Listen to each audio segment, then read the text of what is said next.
본말통에서 출애굽기 강의 19번째 말씀 드리겠습니다. 악질과 독종 재앙, 이스라엘 자손에게 속한 것은 하나도 죽지 아니하니라는 제목으로 함께 은혜 받는 시간 갖도록 하겠습니다. 먼저 오늘 9장 말씀은 이제 악질과 독종 재앙이 나옵니다. 먼저 1절부터 7절은 악질 재앙에 대해서 말합니다. 지금까지의 재앙은 조금 생활하기가 불편했습니다.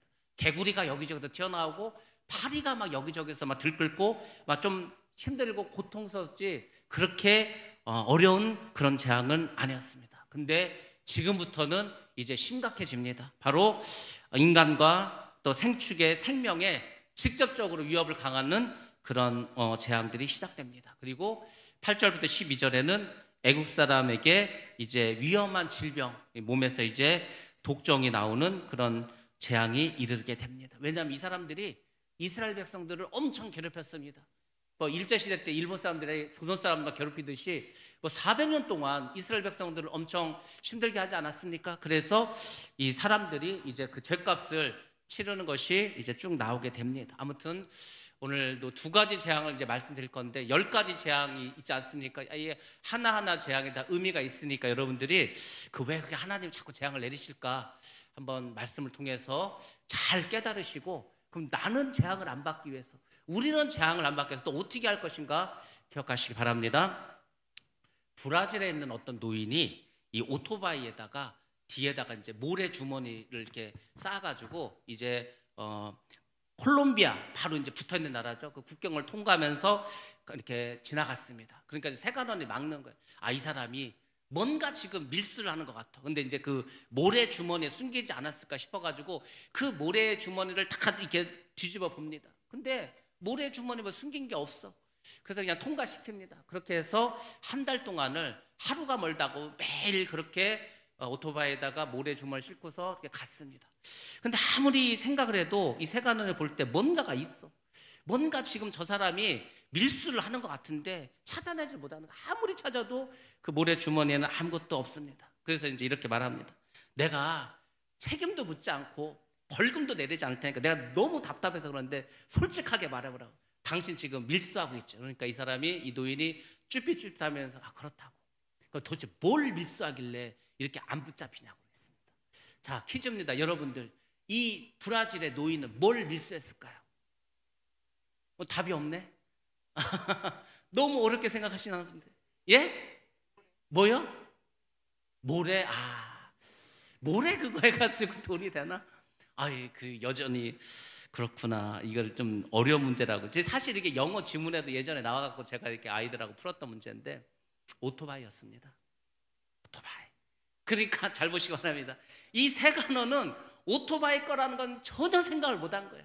그러니까 이제 그 모래주머니, 저 안에 뭐가 있을 텐데, 뭐가 저 안에 있을 텐데, 이렇게 그 모래주머니에만 관심을 가졌지 오토바이는 전혀 신경 쓰지 않았다는 거죠. 모래 그거 밀수가 얼마가 남겠습니까? 밀수를 하려면 제대로 된 걸 밀수를 해야지. 아무튼 그래서 이 사람이 돈을 많이 벌었다 이런 얘기가 있습니다. 중요한 거는 뭐죠? 이 세관원은 핵심을 보지 못했다는 겁니다. 핵심을 보지 못했습니다. 자, 제가 이 얘기를 왜 드리냐면 이것입니다. 하나님께서 그동안 4번의 재앙을 바로에게 내렸습니다. 그 재앙에는 하나님의 간절한 뜻이 사실 있었습니다. 뭔가 바로에게 알려주고 싶은 게 있었어요. 뭔가 깨닫기를 원하는 게 있었습니다. 근데 바로는 깨닫지 못했어요. 알지 못했습니다. 마치 이 세관원처럼 하나님께서 왜 재앙을 내리시는지 전혀 깨닫지 못하고 다른 것에만 관심이 있었습니다. 그러니까 바로는 그 재앙에만 관심이 있었어요. 이게 나일강에 피로 변하면 저 피를 어떻게 하면 피가 없어지게 할까? 개구리가 많아지면 개구리를 어떻게 하면 없게 할까? 파리가 생기면 파리를 어떻게 없게 할까? 이가 생기면 어떻게 이를 없앨까? 이것만 생각했지. 그 재앙에만 관심 뒀지 그 안에 있는 하나님의 뜻에는 전혀 관심이 없었다는 겁니다. 우리도 다 마찬가지지 않습니까? 우리도 하나님의 뜻을 이해하려면은 사실 하나님의 마음을 우리가 알아야 됩니다. 하나님의 마음을 알아야 될 거 아닙니까? 하나님의 마음은 모르고 그냥 내 생각만 가서 하나님께 주구장창 말하는 거예요. 우리의 기도가 그런 경우가 많이 있습니다. 여러분들, 이 기도에 대해서 제가 여러 번 말씀드렸지만은 기도는 내 생각을 내 계획을 하나님께 알려가지고 나를 도와달라고 이렇게 하는 게 아니고, 내가 하나님 뜻을 잘 모르니까 하나님 뜻이 무엇인지 알려달라고 하는 게 기도입니다. 그렇지 않습니까?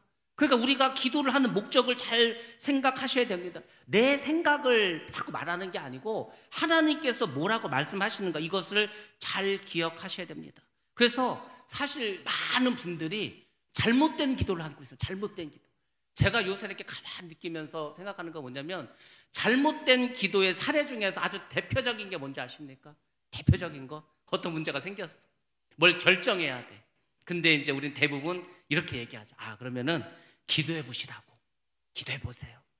여러분들, 그러면 우리가 그래, 기도해 보자 이렇게 하죠. 그럼 여러분 잘 생각해 보시기 바랍니다. 여러분이 기도해서 정말로 정답을 얻으셨습니까? 여러분이 그렇게 기도해서 정말 하나님 뜻을 아셨습니까? 그렇지 않습니다. 솔직히 말하면 우리는 어떻게 기도하냐면, 답은 이미 내가 정해놨어. 솔직히 답은 정해놨는데 이걸 하자니까 이거 좀 하나님이 어떻게 생각할지도 몰라. 그리고 내가 이걸 정말 해야 되나 안 해야 되나 좀 그래. 근데 어쨌거나 나는 이걸 답으로 정해놨어. 그리고 이미 답이 정해진 상태에서 기도를 합니다. 그리고 결국은 자기가 생각한 대로 결론을 맺고 기도의 응답을 받았다고 생각을 합니다. 그래서 우리가 이제 살아가죠. 그렇게 해서 여러분들 기도해가지고 얼마나 기도의 응답을 받으셨습니까? 굉장히 이거 중요한 거거든요. 예수를 믿는 우리가 기도할 때 이 마음을 꼭 가져야 되는 거예요. 기도는 정말 철저하게 하나님 뜻을 찾고 또 찾고, 제가 그랬잖아요. 하나님의 뜻을 아는 게 은근 어렵습니다. 기도를 많이 해도 하나님이 그래 동쪽으로 가라, 그래 저 땅을 사라, 이렇게 하지 않습니다. 그러니까 참 힘들고 어렵죠. 근데 내가 뭘 안다고, 내가 얼마나 성령 충만하다고, 내가 얼마나 하는 뜻을 잘 안다고 그냥 기도해 본다고. 여러분들, 물론 기도해야 되죠.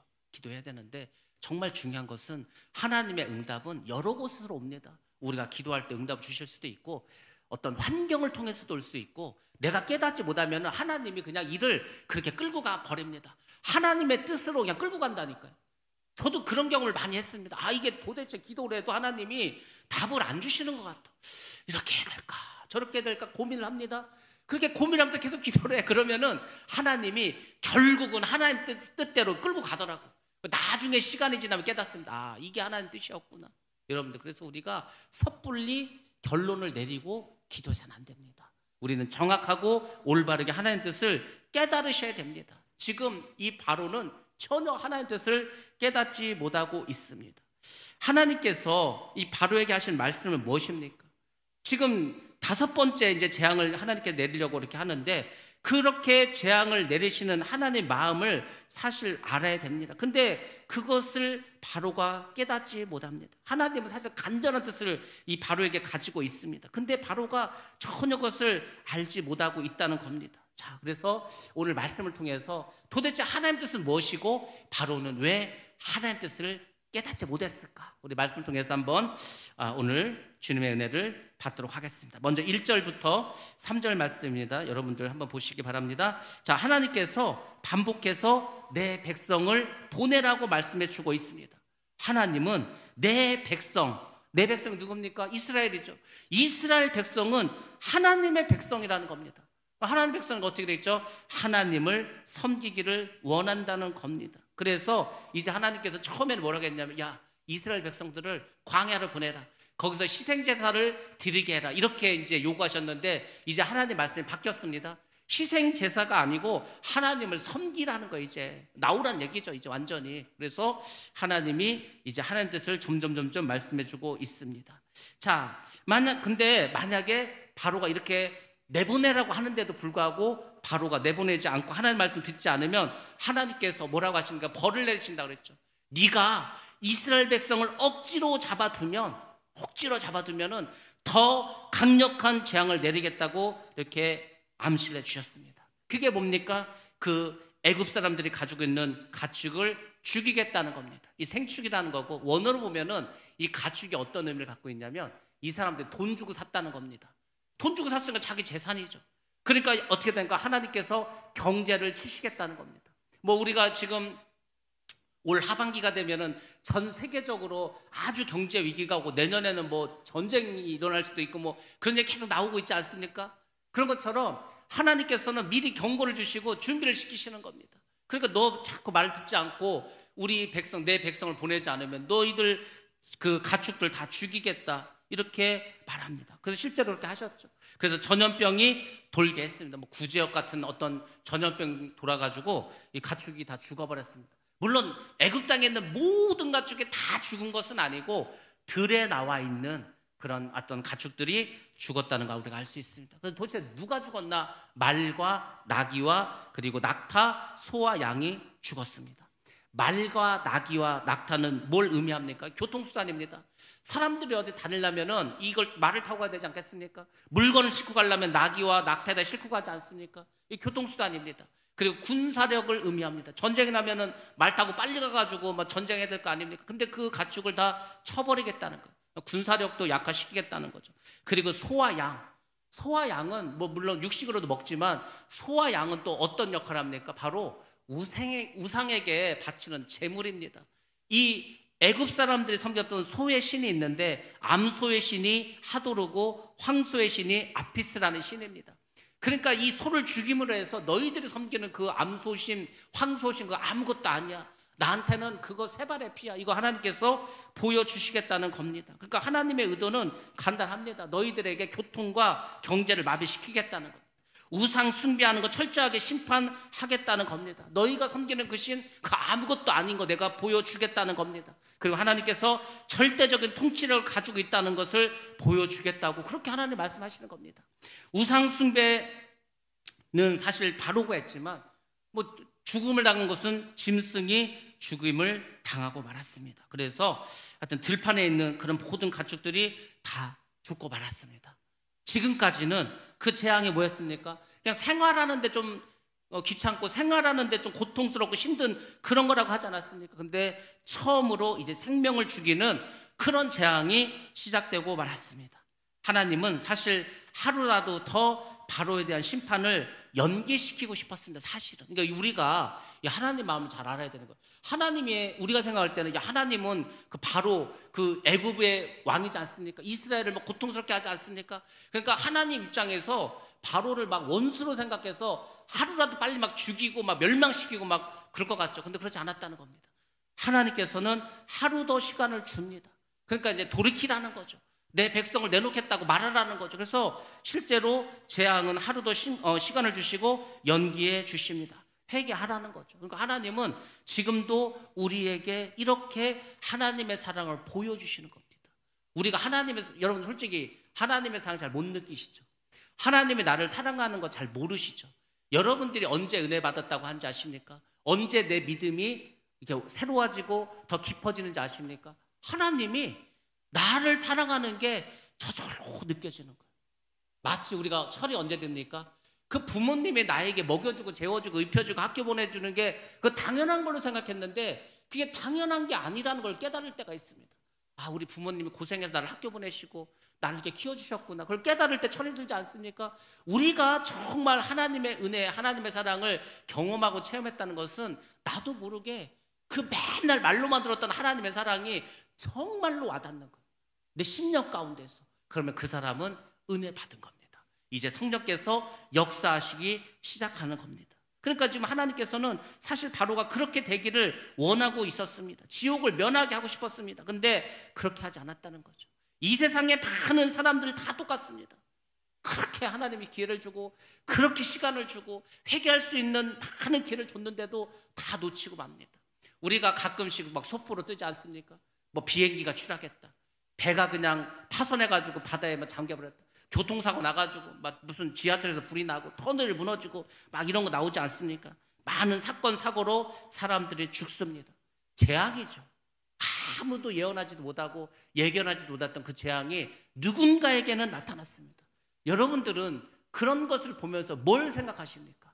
아이고, 또 이렇게 사람들이 많이 죽었네. 아이고, 도대체 정부는 뭐 하길래 저렇게 사람들이 죽도록 내비들고 있는가? 이렇게 생각하십니까? 그런 사건 사고는 나에게도 사실 일어날 수 있었습니다. 제가 아는 분이 그 실화인데 그 사람은 강남에 삽니다. 강남에 사는데 자기가 백화점에 일이 있어가지고 갔다가 사람 만나고 나오는데 나오자마자 무너지더라는 거예요. 삼풍백화점이 무너졌다고 세상에 자기가 한 10분만 건에 있었으면 죽었습니다. 그러니까 우리가 언제 어떻게 나에게 재앙을 줄지 몰라. 근데 우리가 이 세상에는 계속 끊임없이 재앙과 재난이 일어나고 있죠. 하나님께서 그런 일을 왜 보여주십니까? 왜 일으키십니까? 다른 이유가 아니고 너희가 그것을 보고서 회개하라는 거예요.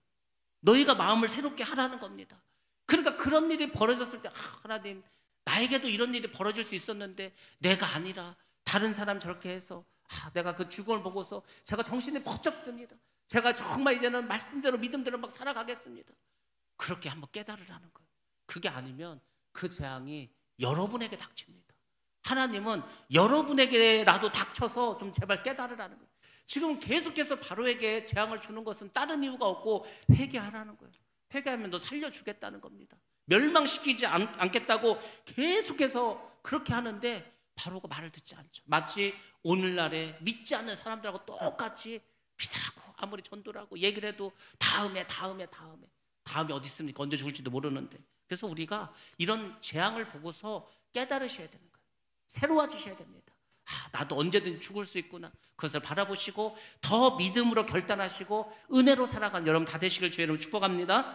4절과 6절 말씀입니다. 하나님은 이스라엘의 가축과 바로의 가축을 구별하라고 이렇게 말합니다. 파리 재앙 때도 애굽 사람들과 이스라엘 사람들을 구별시켜 주셨습니다. 자, 이것은 뭡니까? 이스라엘을 하나님이 선택하시고 보호하신다는 것을 증명해 주는 겁니다. 하나님께서 그들의 소유도 보호해 주실 거라는 하나님의 사랑을 나타내 주고 있습니다. 자, 하나님은 시간을 정해서 말합니다. 내일 이맘때라고. 내일 이맘때 재앙을 내리겠다고 말씀하십니다. 그리고 그 재앙을 내리면서 구별하는 이유에 대해서도 말씀해 주십니다. 왜 구별하십니까? 이게 자연적으로 발생하는 게 아니라는 거예요. 자연적으로 발생하는 거면 애굽의 짐승도 죽고 이스라엘 사람들의 짐승도 죽어야 될 거 아닙니까? 근데 애굽 사람의 짐승만 죽어. 그것은 하나님께서 하시는 일이라는 것을 보여주는 겁니다. 하나님은 바로도 시간을 주셔서 바로에게 회개할 기회를 줬지만 그렇지만 어떻게 했습니까? 결국은 애굽의 가축이 다 죽고 말았습니다. 들에 나와 있는 모든 가축이 다 죽음을 당하고 이스라엘의 가축들은 살려주셨습니다. 이것을 통해서 하나님께서 이스라엘의 짐승도 대속하심을 보여줍니다. 지난번에도 제가 한번 말씀드렸는데 구별하다는 말하고 대속이라는 단어가 같은 단어를 씁니다. 같은 뜻을 가지고 있다는 겁니다. 하나님은 이스라엘의 짐승을 살려주면서 어떻게 하셨죠? 그 하나님의 마음속에 대속의 사랑이 있음을 알게 해주셨습니다. 벌써 이때 알려주신 거예요. 원래는 니네가 죽어야 되는데 니네 가축도 죽어야 되는데 내가 살려줬다는 거예요. 이것을 분명하고 확실하게 알려준 게 뭡니까? 바로 예수님께서 십자가에서 죽으신 거 아닙니까? 하나님께서 이제는 뭐 짐승을 대속하는 게 아니고 우리 인간을 대속하셔야 돼요. 그러려면 어떻게 하죠? 누군가가 대신 죽어야 될 거 아닙니까? 그래서 예수님께서 십자가에서 대신 우리를 위해서 죽으셨습니다. 그래서 우리를 위해서 죽으셨다는 그 사랑을 우리가 정말 살아있을 때 한 번은 꼭 깨달으셔야 되는 거예요. 그 예수님께서 십자가에서 죽으셨는데 나 때문이 아니고 다 다른 사람 때문에 아니면 그냥 하나님이 시켰으니까 했지 이게 아니라 어느 날 갑자기 정말 예수님이 나를 위해서 죽으셨다는 게 막 깨달아지면서 막 눈물이 나면서 막 그 너무 감사하고 막 제가 그랬잖아요. 제가 병원에 있는데 계속해서 하나님 죄송합니다. 제가 제대로 못한 것 같습니다. 계속 그렇게 말했다고 하지 않습니까? 그런 것처럼 정말 나를 위해 죽으셨다는 그 사랑이 감사하기도 하고 미안하기도 하고 고맙기도 하고 이런 경험이 다 있어야 됩니다. 자, 우리 한번 말씀 보겠습니다. 에베소서 5장 2절 말씀입니다. 에베소서 5장 2절 말씀입니다. 시작. 그리스도께서 너희를 사랑하신 것 같이 너희도 사랑 가운데서 행하라. 그는 우리를 위하여 자신을 버리사 향기로운 제물과 희생 제물로 하나님께 드리셨느니라. 아멘. 아멘. 우리는 우리를 대신해서 죽으신 그 예수님을 보면서 하나님의 사랑을 알아야 됩니다.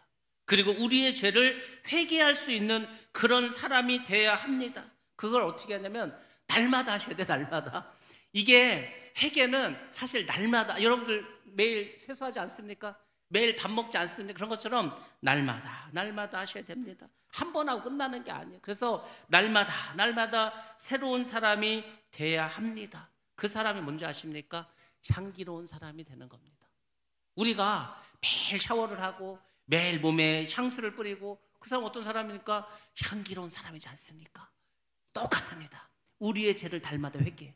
그 맨날 회개해서 회개할 죄도 없는데요? 아닙니다. 성령 충만하면은 막 생각으로 지은 죄, 내가 해야 되는데 하지 않은 거, 내가 오늘 복음을 전해야 되는데 못했습니다. 내가 오늘 기도를 해야 되는데 기도를 못했습니다. 내가 오늘 말씀을 읽어야 되는데 말씀 읽지 못했습니다. 그게 다 회개거리가 되는 거예요. 지금은 그게 회개거리가 안 되죠. 왜? 아직 우리가 그만큼 영적으로 깊이 못 들어가서. 근데 영적으로 깊어지면 깊어질수록 그거 아무것도 아닌 걸 다 회개하게 됩니다. 그 날마다 우리 영혼을 닦는 거예요. 깨끗하게. 그러면 그 사람에게 향기가 납니다. 그리스도의 향기가 나. 제가 전에 대전에 있을 때 다녔던 그 교회에 할머니 권사님 계셨어요. 그분은요, 할머니인데도 그냥 누가 봐도 그냥 품위가 있어. 그분이 얼마나 많은 사람을 전도한지 아십니까? 엄청난 사람을 전도했습니다. 그 동네 사는 사람들 뭐 총각이고 처녀고 뭐 새로 이사 온 사람이고. 그런데 신기하게 그분이 가서 전도하면 다 교회를 나와. 뭐 이렇게 강요하지도 않습니다. 그냥 오면 새로 이사하셨냐고, 교회 나가자고. 그 사람들 오늘 꼼짝을 못하는 거예요. 신기하죠. 왜 그런지 아십니까? 그 할머니 권사님에게는 그리스도의 향기가 나는 거예요. 그리스도의 향기가. 그러니까 여러분들이 그리스도의 향기가 여러분의 심령 가운데서 이렇게 퍼져나가면은 여러분들이 전도할 때 그 사람이 그냥 이렇게 뭐라고 할까 딱 얼어버려가지고 반박도 못하고 알겠습니다. 제가 나가겠습니다. 이렇게 됩니다. 여러분들, 여러분 안에 향기로운 향기를 발할 수 있는, 그리스도의 향기를 정말 발할 수 있는 그런 사람 되시기 바랍니다. 하나님의 은혜, 하나님께서 나를 위해서 죽으셨다, 그걸 깨달으시고 날마다 새로운 사람이 되면 이렇게 된다는 거 아닙니까? 어떤 사람이 무덤 앞에서 통곡을 하고 있는 거예요. 막 웁니다. 가슴을 치면서 막 우는 거예요. 그래서 이제 지나가는 사람이 묻습니다. 아니, 누가 죽었길래 이렇게 슬프게 우냐고. 그랬더니 그 사람 대답하는 거야. 제가 죽었습니다. 그런 거예요. 이해가 됩니까? 아니, 왜 죽은 사람이 울고 있게? 그래서 아니, 도대체 무슨 말이냐고. 누가 죽었길래 당신이 죽었냐고 그렇게 이야기를 하냐고. 그랬더니 이 사람이 그렇게 얘기합니다. 사실은 어떤 사람이 자기 대신에 징병에 끌려갔다는 거예요. 원래는 내가 징병에 끌려가서, 원래는 내가 전쟁터에 나가서, 원래는 내가 죽어야 되는데 내가 갈 수 없는 사정이 돼서 그 사람에게 돈을 주고 대신 보냈다는 거예요. 근데 그 사람이 전쟁에 나가서 죽고 말았습니다. 그래서 자기 대신 죽은 그 사람을 생각하니까 너무 고맙고 미안하기도 하고, 그래서 울고 있다는 겁니다. 뭐 실제로 그런 일도 있었죠. 조선시대 때도 군대 안 가려면은 그 나라에다가 이렇게 뭐 포 같은 거 내고서 대신 다른 사람이 막 군대 가고 하지 않았습니까?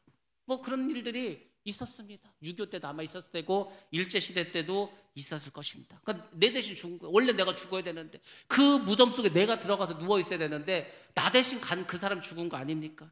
여러분들, 얼마나 그 사람이 고맙겠습니까? 그리고 또 한편으로는 이 사람이 죽음으로 나를 더 살게 해줬는데 내가 정말 똑바로 살고 있는가? 내가 지금 바로 살고 있는가? 자신을 생각해 보니까 내가 너무 한심해. 그래서 또 눈물이 났다는 겁니다. 여러분들, 예수님이 우리 대신 죽었다고 하지 않습니까? 그럼 여러분들은 대신 죽은 예수님 그렇게 고맙고, 또 그렇게 예수님께서 말씀을 하셨는데 내가 그 말씀대로 살지 못해서 그렇게 좀 미안하기도 하고 괴로워서 여러분들은 눈물을 흘리십니까? 예수님께서 정말 생축처럼 되어서 죽으셨는데, 나 대신 죽으셨는데 그 예수님 앞에서 정말 나의 잘못을 날마다 회개하면서 눈물로, 때로는 감사의 눈물로, 때로는 너무 고마워서, 때로는 회개의 눈물로 그렇게 고백하고 있습니까? 여러분들 예수님의 그 희생이, 예수님의 죽음이 그게 헛되게 되지 않으려면은 여러분들이 값진 삶을 살아야 됩니다. 정말 향기로운 삶을 살아야 됩니다. 주님이 원하시는 삶을 살아갈 줄로 믿습니다. 7절 말씀 보겠습니다. 바로가 사람을 보냅니다. 정말 재앙이 내렸냐? 그렇게 물어봅니다.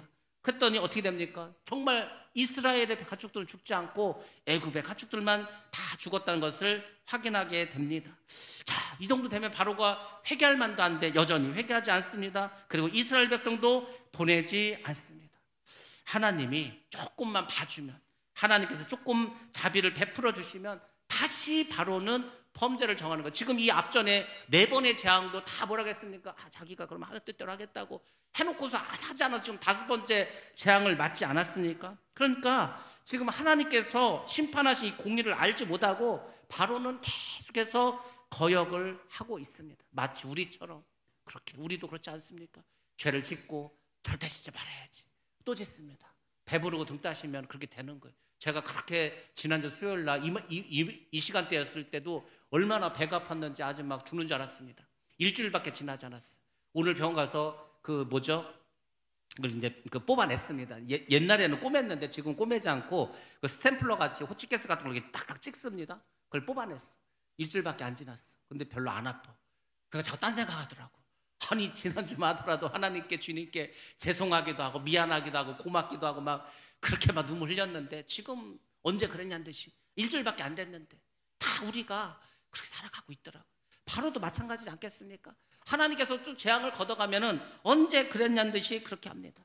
그래서 하나님께서 또 재앙을 내립니다. 8절과 9절입니다. 자, 죄를 통해서 종기를 이제 발병시키십니다. 하나님 모세에게 화덕에 가서, 화덕을 옛날 성경에서는 풀무를 뿌리라서 풀무, 그러니까 강하게 불을 막, 풀무가 뭡니까? 이렇게 막 부채 같은 거 이렇게 해가지고 막 바람을 세게 넣어서 막 그 열을 막 올리는 거 아닙니까? 거기다 재를 갖고 와서 하늘에 뿌리라고 그렇게 이야기합니다. 자, 화덕은 원래 뭐 하던 곳이냐면 벽돌을 굽던지 금속을 녹이는 곳이었습니다.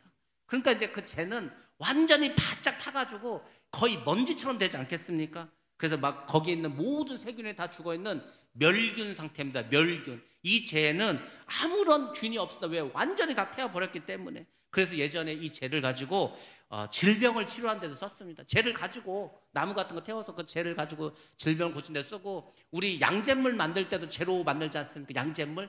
그러니까 뭐 그 양잿물에도 사용을 했었고, 또는 뭐 죄를 회개할 때 막 재를 막 머리에 뿌리면서 뒤집어 쓰면서 죄를 씻어달라고 막 이렇게 회개하기도 하지 않았습니까? 근데 하나님께서는 이 균이 하나도 없는 미균 상태의 죄를 통해서 종기를 발생시킵니다. 그러니까 몸에서 막 염증이 나는 거죠. 뜨거운 열을 발생하는, 그러니까 막 가렵고 막 뭐가 나가지고 막 사람이 참을 수 없는, 그렇게 하나님께서 재앙을 내리십니다. 자, 이 재앙을 통해서 하나님께서 또 알려주시려고 하는 게 뭘까? 10절에서 11절로 갑니다. 하나님은 바로에게 사실 경고 없이 이 재앙을 내리십니다. 바로 전에 5번째 가축 재앙은 하루의 시간을 주지 않았습니까? 근데 이 재를 통해서 종기가 일어나는 것은 아무런 경고도 내리지 않고 하나님께서 종기를 줬습니다. 독종이라고도 하고 염증 이런 건데, 하여튼 뭐 통증도 있고 막 아프기도 하고 열도 나기도 하고 가렵기도 하고 막 이런 겁니다. 아마 욥이 겪었던 게 바로 이것이 아닐까. 욥이 막 가려가지고 기아장을 깨서 막 벅벅 긁고 막 그러지 않았습니까? 요즘 막 아토피 때문에 애들이 막 가려우니까 막 정신없이 긁고 막 긁다 보니까 피부가 벗겨져서 막 진물이 나오고 염증이 생기고 막 그렇지 않습니까? 막 그런 겁니다. 또 한 군데 이런 종기가 아주 중요하게 나오는 것이 있습니다. 바로 마지막 때의 재앙에 있습니다. 자, 우리 한번 말씀 봅니다. 요한계시록 16장 2절 말씀 한번 보겠습니다. 요한계시록 16장 2절 시작. 첫째 천사가 가서 그 대접을 땅에 쏟음에 짐승의 표를 받은 사람들과 그 우상에게 경배하는 자들에게 악하고 독한 종기가 나더라. 아멘. 이 애굽에 내린 재앙과 마지막 때 내릴 그 재앙 있지 않습니까? 지금 대접 재앙, 가장 큰 재앙이 대접 재앙인데, 이때는 이미 짐승의 표를 받은 사람들이 있습니다. 짐승의 표를 받은 사람들, 또 그 우상, 적그리스도에게 경배하는 사람들에게는 독한 종기가 난다는 거예요. 그러니까 막 피부암 같은 게 막 나와가지고 사람을 고통스럽게 한다고 합니다. 아니, 이게 성경에 다 쓰여져 있다니까요. 그러니까 하나님께서, 제가 그랬잖아요. 하나님은 뭐 어떤 일을 갑자기 하는 게 아니고 구약에서 있었던 사건들, 구약에서 일어난 일들을 나중에 또 동일한 게 이렇게 사건으로 끌고 가신 경우가 굉장히 많이 있습니다. 그러니까 저는 이 애굽에 내린 재앙을 왜 이렇게 내리셨는 걸 가만히 보면은 마지막 때 우리가 겪게 될 그 재앙들, 물론 우리가 그 전에 휴거되면은 그런 힘든 재앙을 겪지 않겠지만은, 아무튼 하나님께서 이런 마지막 때에도 재앙을 내리시지 않을까, 사람들에게 회개의 길을 주지 않을까. 근데 아무도 회개하지 않더라고. 마지막 때에도 이미 그 적그리스도에 의해서 짐승의 표를 받은 사람은 절대로 회개하지 않습니다. 오히려 막 하나님만 욕하고 막 하나님을 저주하고 이렇게 나옵니다. 그러니까 이 바로가 끝까지 버티는 것처럼 결국은 사람들이 그렇게 끝까지 하나님을 받아들이지 않더라고요. 저는 이제 막 급한 게 그겁니다. 이 재앙이 오고 정말 살기 어려운 세상이 오면은 더 사람들이 하나님을 멀리 할 텐데, 지금이 그래도 은혜 시대지 않습니까? 지금은 아직까지 그래도 교회 시대이지 않습니까? 지금이 바로 구원의 날이지 않습니까? 지금 구원받고 지금 교회 나와서 그래도 교회에서 은혜도 받고 축복도 받고 이 어떤 교회의 맛을 좀 알아야지 사람들이 그 재앙을 이길 텐데, 그 마지막 때 교회도 못 나오고 말씀도 못 듣는 그런 세상이 올 건데 어떻게 그 사람들이 은혜를 받을까? 그런 생각하면 마음이 막 조급해집니다. 그러니까 우리가 말씀을 전하는 게 정말 이렇게 중요하다는 것을 기억하셔야 됩니다. 하나님께서 계속 경고해도 회개하지 않으면 하나님께서는 이렇게 갑작스럽게 재앙을 내리시기도 합니다. 이제 5번째 재앙은 가축에게 내린 재앙인데, 6번째는 이제 사람에게도 이제 재앙이 임하기 시작합니다. 악성 종기가 나서 고통스럽게 합니다. 근데 보니까 애굽의 요술사들도 역시 지금 악성 종기가 생겼다고 합니다. 이 요술사들이 누굽니까? 진리를 왜곡한 자들이지 않습니까? 하나님을 대적하지 않았습니까? 마지막 때에 누가 있습니까? 거짓 선지자들. 이 거짓 선지자들이 다른 사람이 아니고 주의 종들입니다. 주의 종들이 양들에게 생명의 말씀, 진리의 말씀, 성경에 있는 말씀 그대로 전해야 되는데, 이게 막 종교가 합쳐지고 종교 다원주의가 되고 혼합주의가 되다 보니까 하나님이 아닌 예수 그리스도가 아니더라도 구원의 길이 있다고 하면서 종교를 통합시키고 하면서 이런 거짓 선지자들 활동하고 결국은 짐승의 표를 받아도 상관없다고, 우리나라 일제시대 때 신사참배 95%가 하지 않았습니까? 대부분의 사람들이 표를 받는다는 거 아닙니까? 그러니까 우리가 분명하고 확실하게 죽으면 죽으리라 끝까지 거부하고 나가야 되는 거예요. 제가 말했잖아요. 제가 그 백신을 맞지 않았습니다. 백신을 안 맞았어. 근데 그 안 맞은 게 되게 불편하더라고. 식당을 마음대로 갈 수가 있나, 모임에 갈 수가 있나, 처음에 막 심할 때는 2번 이상 맞아야 몇 사람 이상 모이는데 가지 않았습니까? 저는 한 번도 안 맞아서 갈 수가 없었습니다. 좀 불편하더라고. 그래서 그때 생각했는데, 이 정도도 이게 불편한데 나중에 짐승표를 받지 않으면 돈도 못 쓰고 아무 사람 구실을 못 하는데, 그때 되면 사람들이 다 받겠구나, 이 생각 들더라고요. 그러니까 여러분들 지금 믿음으로 계속해서 내 믿음을 쌓아가셔야 됩니다. 근데 하나님께서는 이 요술사들, 진리를 왜곡한 사람들, 그 사람들도 벌 준다고 큰 벌을 주십니다. 이 거짓 선지자들 아주 멸망불로 들어갑니다. 하나님이 가만히 두시지 않습니다. 하나님은 악성 종교를 통해서 바로도 죽일 수 있다는 것을 보여주셨습니다. 하나님께서 점진적으로 재앙을 어떻게 합니까? 점점 강하게 하십니다. 그러면서 회개를 촉구하시죠. 마지막 때 그 재앙도 그렇지 않습니까? 인해 재앙, 나팔 재앙, 대적 재앙 넘어갈수록 훨씬 더 재앙이 강력해집니다. 그걸 여러분들이 꼭 기억하셔야 됩니다. 아무튼 이 종교를 통해서 하나님의 사랑을 깨닫고 기회가 있을 때 회개하라고, 지금이 그래도 기회라고 끊임없이 그렇게 회개할 기회를 하나님 주십니다. 자, 12절로 갑니다. 하나님께서 바로의 마음을 완악하게 하셨다고 말해주고 있습니다. 그래서 여러분 이걸 잘 기억하세요. 하나님 일부러 바로의 마음을 이렇게 완악하게 하셨을까? 그렇게 생각할 수도 있지만은, 사실은 하나님은 사람들에게 자유의지를 주셨기 때문에 바로가 이때라도 깨닫고 회개할 수 있었습니다. 어떤 사람도 그렇게 말하죠. 가룟 유다를 하나님께서 그 예수를 팔도록 그래 다 예정해 놓은 게 아니냐고. 아닙니다. 예수님이 그 마지막 만찬 자리에서 뭐라고 했습니까? 이 손에 나와 같이 손이 담긴 자, 그 자가 나를 팔 거라고 대놓고 알려주지 않았습니까? 예수님께서 그때라도 회개하라는 거예요. 회개할 기회를 주신다니까요. 만약에 가룟 유다가 예수님 안 팔았으면 누군가 다른 사람이 팔았겠죠. 근데 이게 결국 회개하지 않더라고. 왜 그러냐면은, 사람이, 우리가 그런 말 잘하지 않습니까? 귀신에 씌었다고? 그런 것처럼 어떤 생각에 씌이는 거예요. 그 이단에 빠진 사람은 똑같습니다. 우리가 이단이라고, 가짜라고, 사입이라고, 그 사람 거짓말쟁이라고 아무리 얘기를 해도 안 들어. 왜? 이미 물이 들어가지고. 제가 얼마나 답답한지. 말이 안 통합니다. 말이 안 통해. 내비두는 거예요. 언제 말하냐? 그 사람이 먼저 와서 저한테 말을 하는 거죠. 좀 궁금한 게 있다고, 내가 좀 잘 모르는 게 있다고, 내가 조금 지금 의심스러운 게 있다고. 그래서 그 사람이 와갖고 얘기하면 그땐 얘기해 주겠지. 왜? 그 정도 마음이 열렸다는 것은 제가 진리의 말씀을 전하면 깨닫죠. 근데 지금 이미 완전히 그 악한 영에, 이단의 영에 쓰였는데 그 사람 붙잡고 얘기하는들 절대 듣지 않습니다. 사람이 그런 존재입니다. 왜? 악한 영이 역사하고 있기 때문에. 그래서 그런 걸 볼 때는 참 마음이 많이 아픕니다.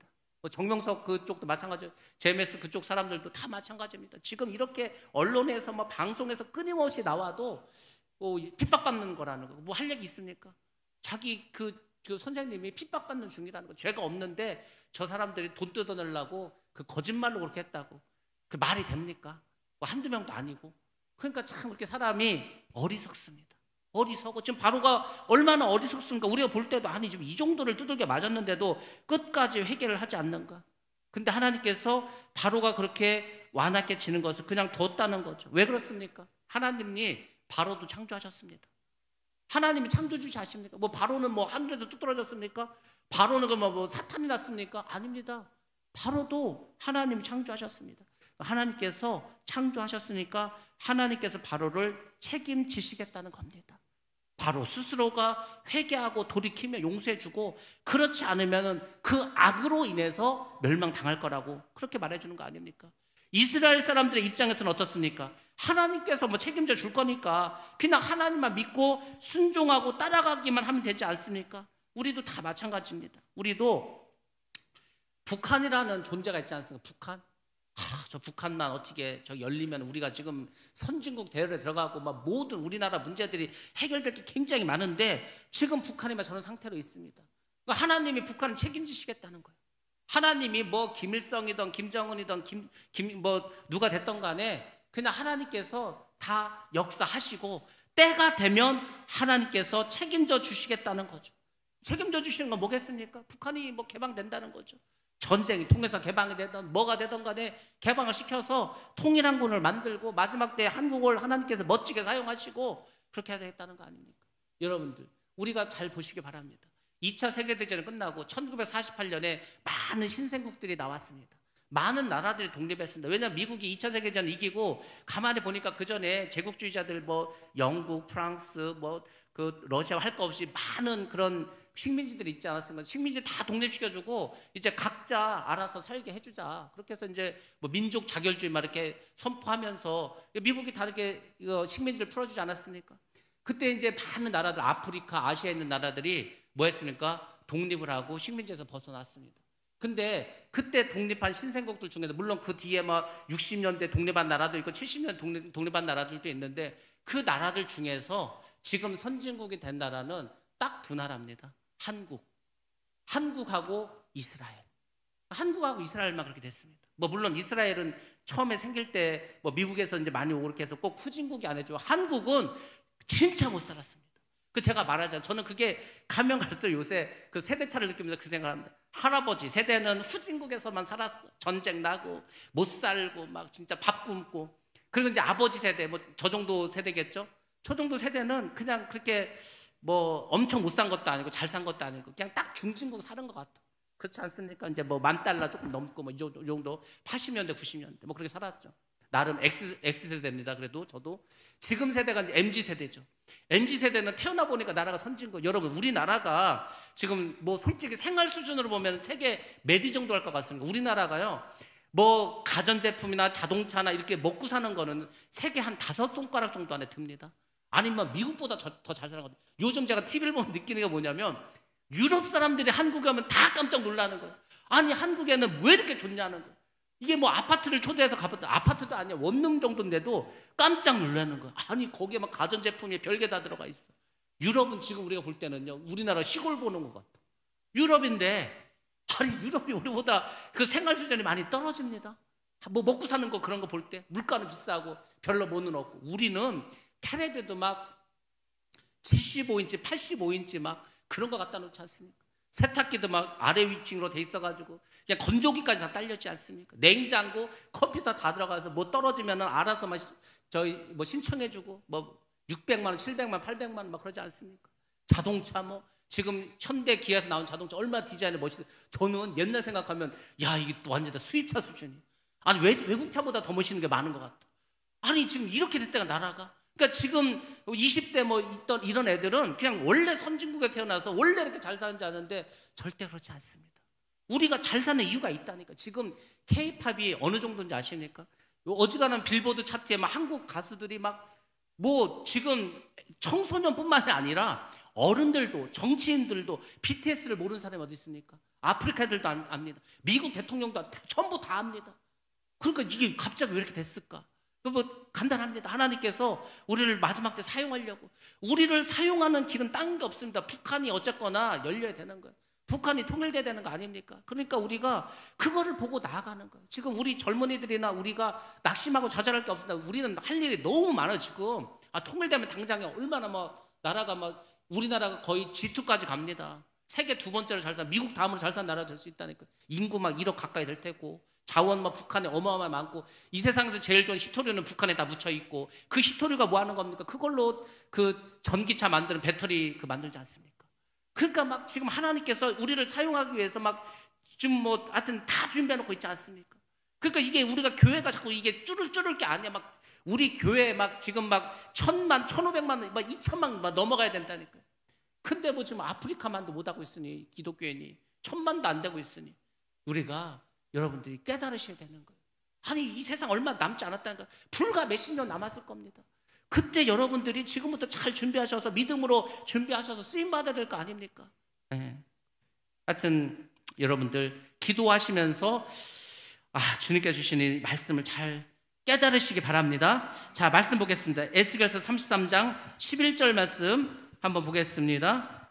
너는 그들에게 말하라. 주 여호와의 말씀이니라. 나의 삶을 두고 맹세하노니 나는 악인이 죽는 것을 기뻐하지 아니하고 악인이 그의 길에서 돌이켜 떠나 사는 것을 기뻐하노라.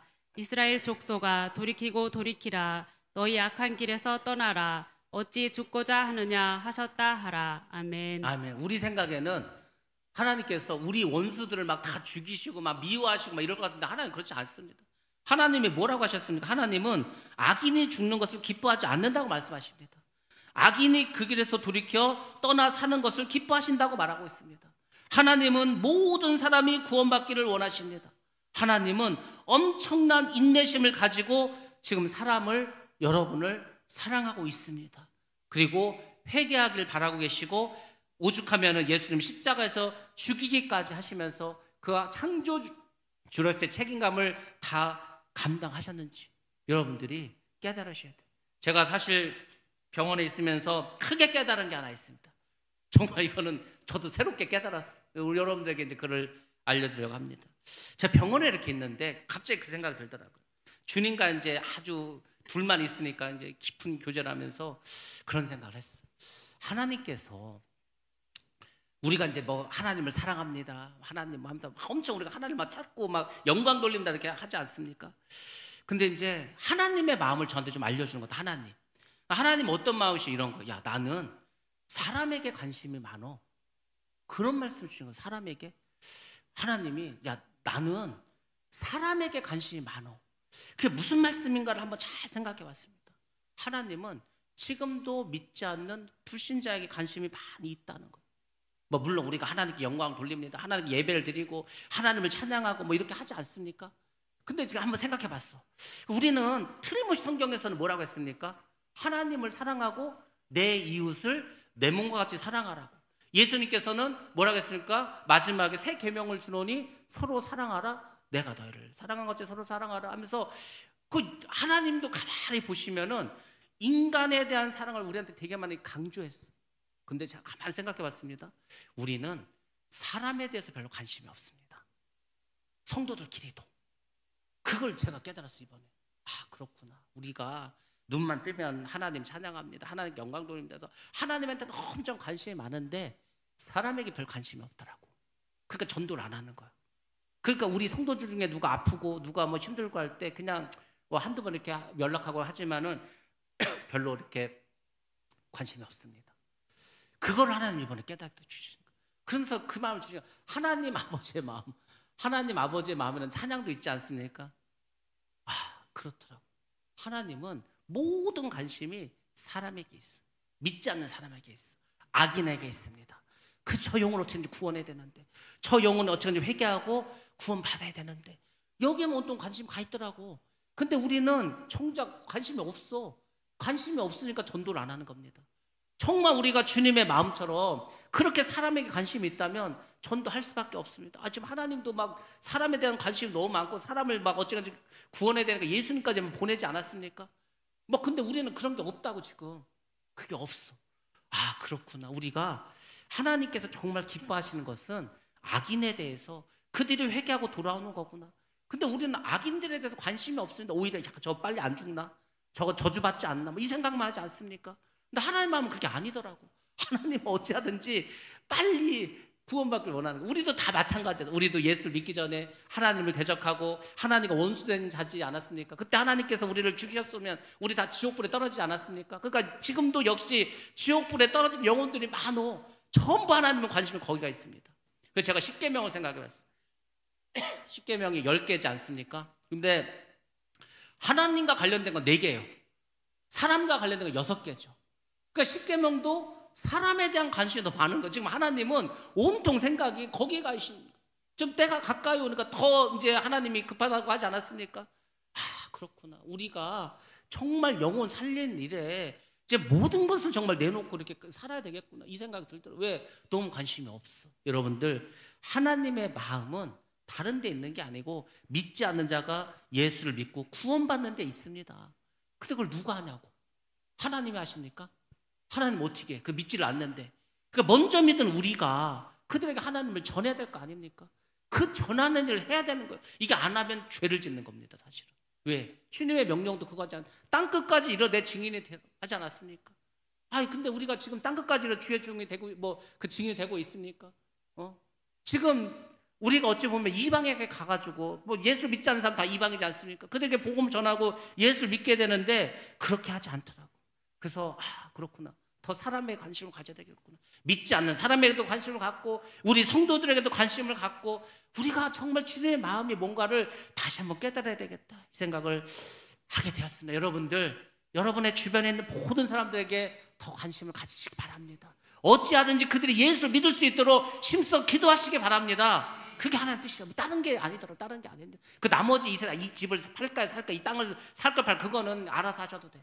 그거는 하나님이 다 알아서 인도해 주시고, 하나님의 관심은 복음 전파 있는 거 꼭 기억하시기 바랍니다. 13절과 14절입니다. 하나님은 모세를 다시 아침 일찍 바로에게 보내십니다.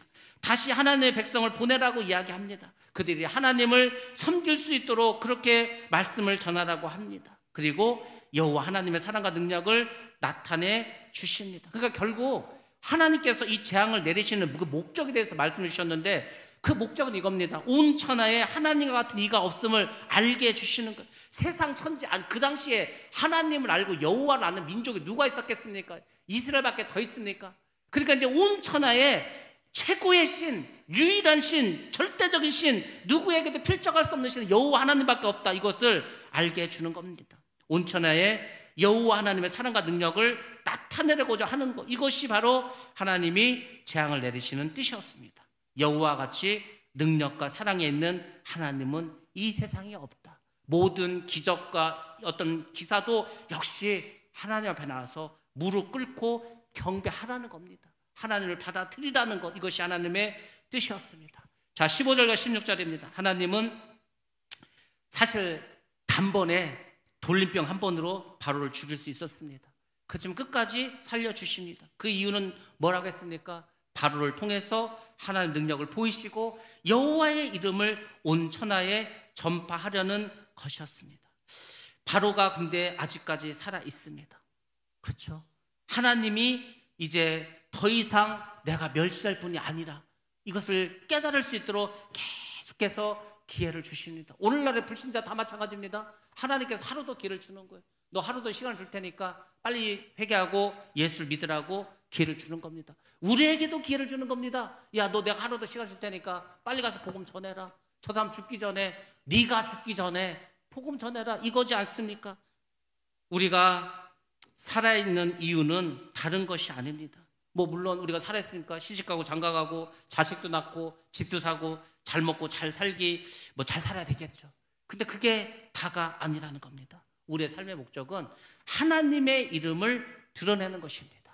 그래서 우리가 살아있는 동안에, 여러분 지금 다 살아있지 않습니까?